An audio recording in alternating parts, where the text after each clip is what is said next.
क्या पढ़ेंगे? गति।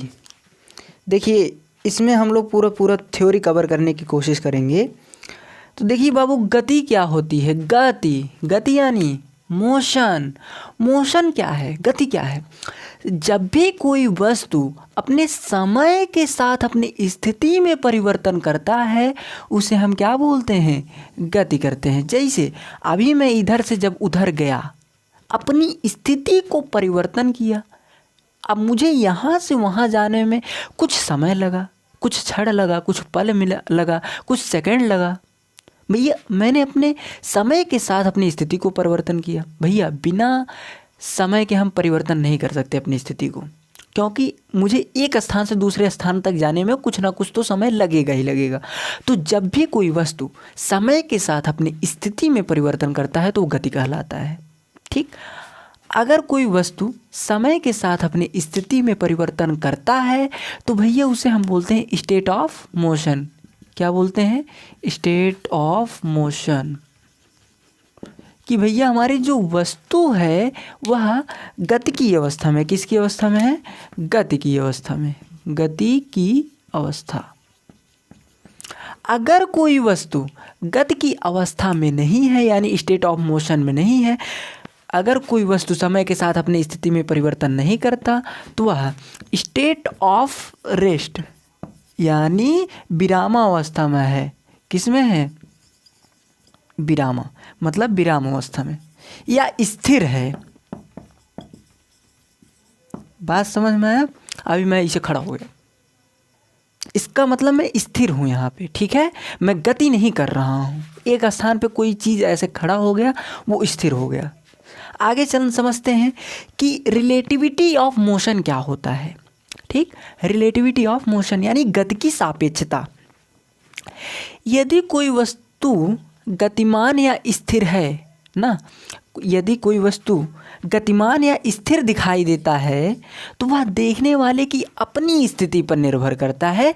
यही भैया क्या है? गति की सापेक्षता है। जैसे समझिए, आप ट्रेन से सफ़र कर रहे हो तो आसपास में आप एक चीज़ देखते हो कि जो पेड़ पौधे हैं, आदमी आ जा रहा है, मतलब गति करते हुए पेड़ पौधे दिखाई देते हैं। लेकिन कोई व्यक्ति अगर स्टेशन के बाहर है और ट्रेन को देख रहा है और ट्रेन जा रही है तो उसको दिखाई देता है कि ये ट्रेन चल रही है। ठीक, लेकिन कोई अगर अंदर से खिड़कियाँ से इसे झाँके और आदमियों को स्टेशनों पर देखे, भैया ये लोग तो चल रहे हैं, मतलब इसे जा रहे हैं, हम जा रहे हैं। कोई अगर खड़ा भी रहेगा ना तो वो भी चलता हुआ कहेगा कि भैया ये जा रहा है, पीछे जा रहा है। तो भैया ऐसा लगता है कि बाहर की चीज़ें गति कर रही हैं, पेड़ पौधे कहीं आ जा रहे हैं, लेकिन पेड़ पौधे कहीं नहीं आ जाते। नहीं तो ऐसे कहते हैं सुल्तानपुर स्टेशन चल गए। सुल्तानपुर स्टेशन कभी चलता है? नहीं चलता, स्टेशन नहीं चलता, बल्कि हम कहीं जा रहे होते हैं। तो कोई भी वस्तु अगर गतिमान या स्थिर दिखता है तो देखने वाले की अपनी स्थिति पर निर्भर करता है। ये बात समझ में आ गया? देखिए अब हम समझते हैं गति के प्रकार यानी टाइप्स ऑफ मोशन। देखिए ये 3 तरह के होते हैं। पहला वृत्तीय गति, पहले ये समझिए ऋजुरेखीय गति, दूसरा वृत्तीय गति, तीसरा दोलन गति। समझते हैं कि ऋजुरेखीय गति क्या होता है।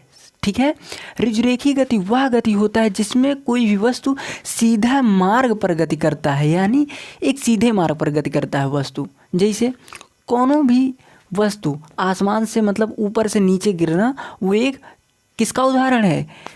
ऋजुरेखीय गति का उदाहरण है। जैसे इसकी एक क्या होती है? निश्चित दिशा होती है। बात समझ में आया? कोई एक चीज़ जैसे बॉल ऊपर मारे और नीचे आ रहा है, उस गति को कहते हैं ऋजुरेखीय गति।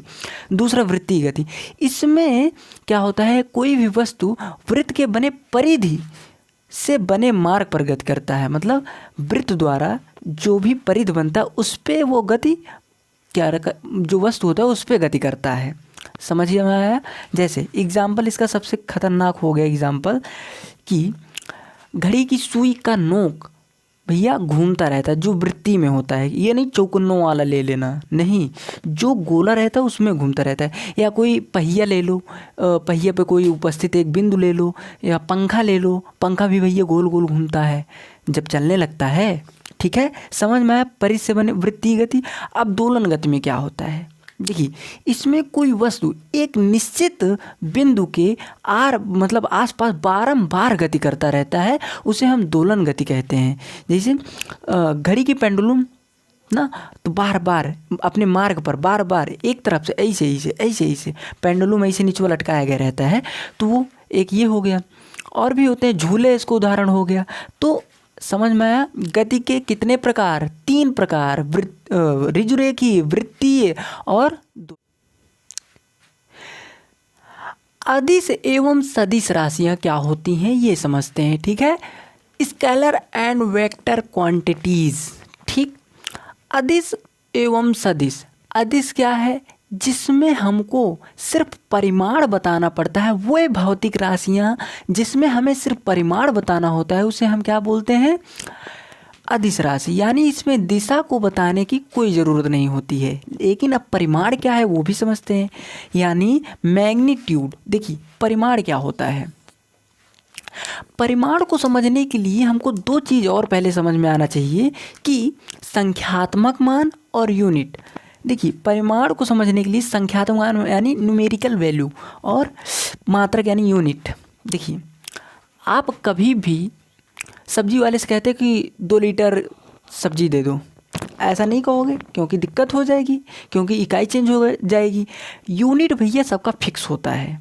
ठीक है, वैसे ही इसमें आप कहोगे 2 किलो चावल दे दो, 2 किलो गेहूं दे दो, कि इसीलिए बताते हैं कि जब भी न्यूमेरिकल वैल्यू यानी संख्यात्मक मान लो 2 किलो और यूनिट यानी किलो, इसमें सिर्फ आप न्यूमेरिकल वैल्यू बता दो और यूनिट बता दो, बस ये भैया आ गई अदिश राशि में। इतना समझ में आया? जिसमें दिशा ना हो वह भौतिक राशि है जिसमें हमें दिशा को बताने की ज़रूरत नहीं होती और जिसमें हम सिर्फ परिमाण से हमारा काम चल जाता है, उसे अदिश राशि कहते हैं।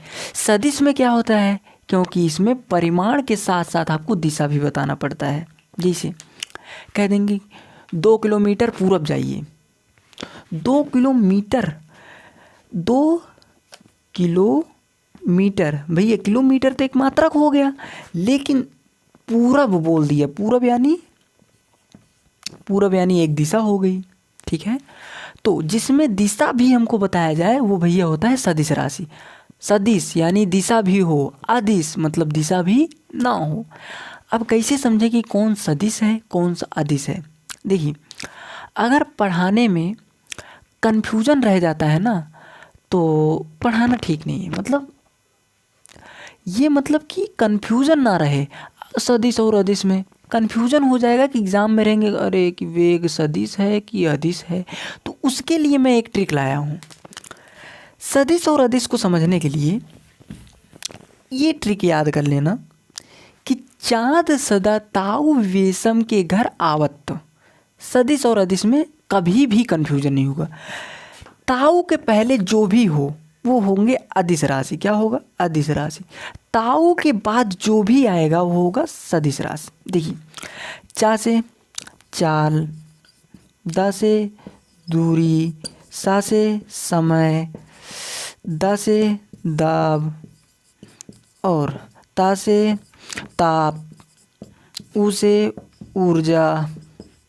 ये सारे ताऊ के पहले जो थे अदिश थे। विवेशम, बी यानी